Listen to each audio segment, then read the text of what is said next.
अब हम अनुरोध करेंगे माननीय पुरुषोत्तम रूपाला जी से, जो भारत सरकार के केंद्रीय मंत्री हैं। मेरे पास इतना ही टाइम है, जब तक वो आए। वो बड़े वरिष्ठ मंत्री हैं, नए नहीं है। एक नए मंत्री ने कहा कि आज कार हम चलाएंगे, ड्राइवर बोला हम उतर जाएंगे। बोले हुजूर चला के तो देखिए, अकल ठिकाने आ जाएगी। ये कार है, सरकार नहीं है जो भगवान के भरोसे चल जाएगी। सर माफ करना।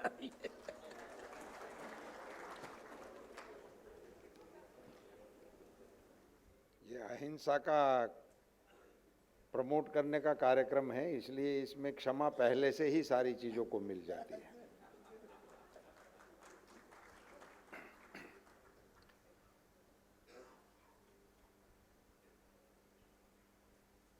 आज के इस बहुत ही मंगल पर्व में, मंगल घड़ी में मैं आप सबको राम राम। मेरी आवाज आ रही है? मैं कुछ बोला?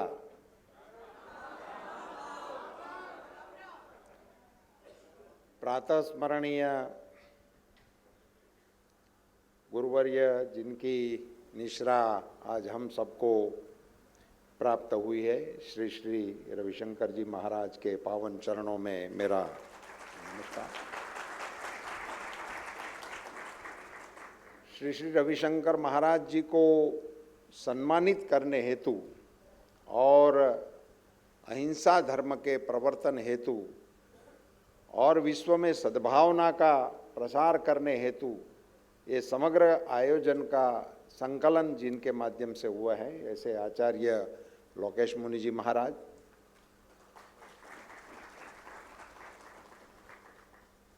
भारत सरकार में हमारे साथीदार और मोदी जी की नेतृत्व में जो सरकार चल रही है, उसमें जो हमारे कुछ नए उभरते सितारे भारत को देदीप्यमान कर रहे हैं, ऐसे एक मेरे मित्र अनुराग जी,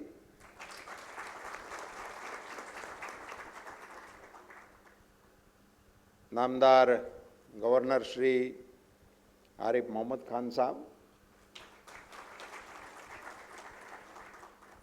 नामदार गवर्नर श्री गुरमीत सिंह जी साहब, दुगल जी और गुप्ता जी और आप सभी गणमान्य लोग, आप सभी को मेरा नमस्कार। ये वैसे ही बहुत लंबा भाषण देने का अवसर नहीं है, क्योंकि यहाँ जिसको सुनने के लिए पूरी दुनिया उत्सुक होती है, ऐसी शख्सियत जब मौजूद होती है तो हमें अपनी मर्यादा का अनुसंधान करना चाहिए।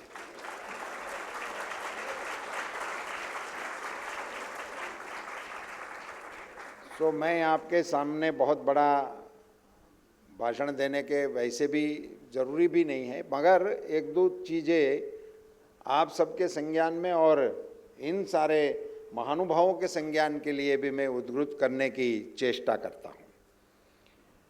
वर्तमान भारत का जो चित्र बन रहा है दुनिया में, उसमें एक नई चीज़ देखने को मिल रही है। आज से 5-25 साल पहले कोई वैश्विक संस्था का गठन होना, प्रस्थापित होना, तो वो भारत में होता है ऐसा कभी हम नहीं सोचते थे। वो कहीं यूनो में होता, कहीं अमेरिका में होता, कोई लंदन में होता, कोई स्विट्जरलैंड में होता, मगर भारत में होता ऐसा पूर्व में वैश्विक स्तर के किसी अनुसंधानों का, किसी केंद्रों का ये भारत में नहीं होता था।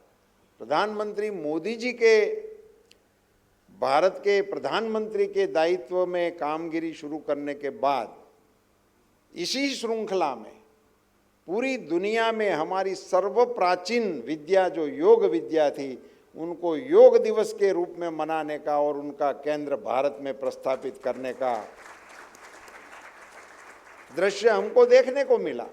और इसी में भी वर्तमान जो अपना योग दिवस लास्ट वाला मनाया गया, वो तो पूरा सूर्य कंकण बना। जहाँ भी सूर्योदय होता था वहाँ योग के कार्यक्रम चलते रहते थे, पूरे 24 घंटे चले और पूरी साइकिल पृथ्वी के ऊपर घूमी और इसी के चलते ये विश्व मानव के लिए, विश्व के लिए उपयोगी योग विद्या का घोषणा भारत भूमि की धरती पर से करने का दृश्य हमको देखने को मिला।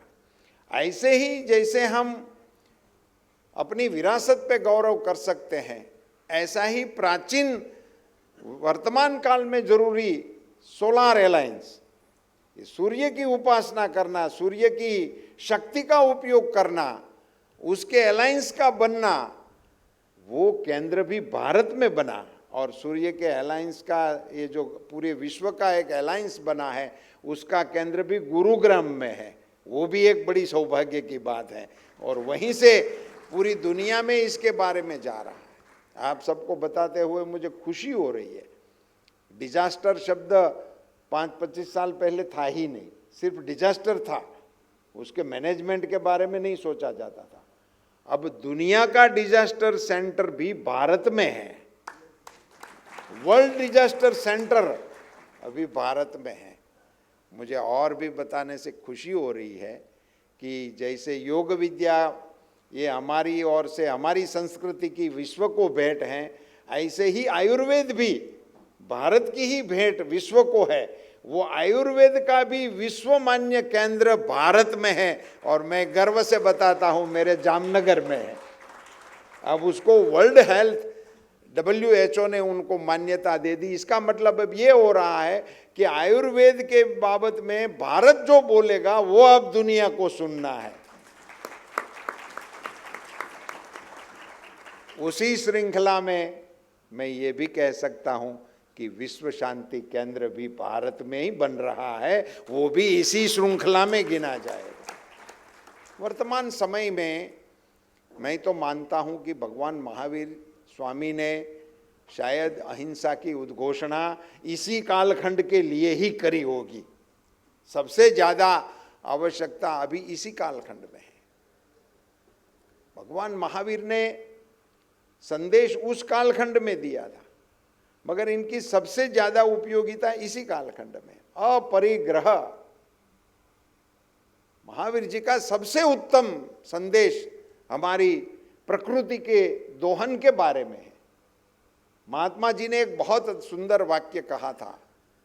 उन्होंने बोले हैं कि इस प्रकृति के पास इतनी दौलत है, इतना सामर्थ्य है कि वो पूरे विश्व की जरूरियात को संतोषित कर सकता है। पूरी मानव जात की जो भी जरूरत है उसको संतुष्टि करने का क्षमता हमारी प्रकृति के पास है।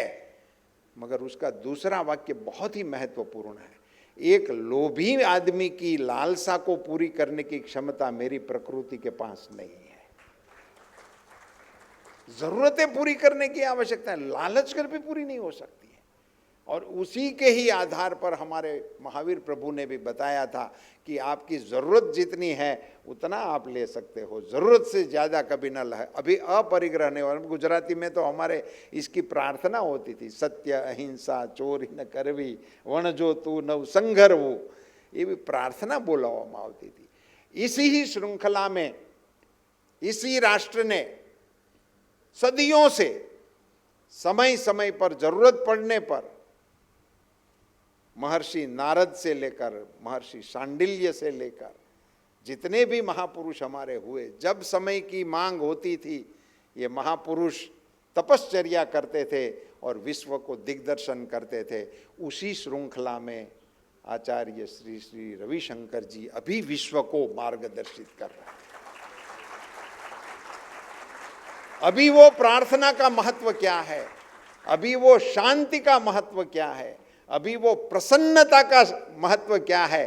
मैं तो गुरुदेव पर वार ही जाता हूं, इसलिए कि प्रसन्नता और हास्य उनके चेहरे पर जिस प्रकार से विलसते रहते हैं,